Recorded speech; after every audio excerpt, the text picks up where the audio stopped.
прибегая к услугам несертифицированных специалистов, представителей сферы пластической хирургии или же косметологии, хотелось бы сказать, при выборе клиники обращать внимание на сертифицирована ли работа этой клиники или нет, на самого специалиста, к кому обратились за услугами. Если вы все-таки решились на такой шаг, то есть такая вещь, как догоспитальное обследование, где можно выявить неготовность организма к большим и малым вмешательствам, что может привести к печальному исходу.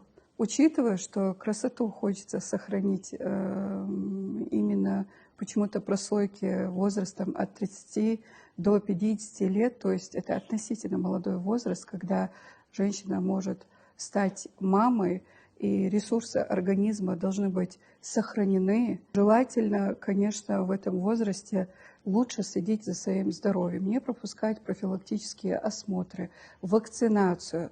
Мы должны вырастить здоровую нацию, уделяя именно своему здоровью в первую очередь внимание.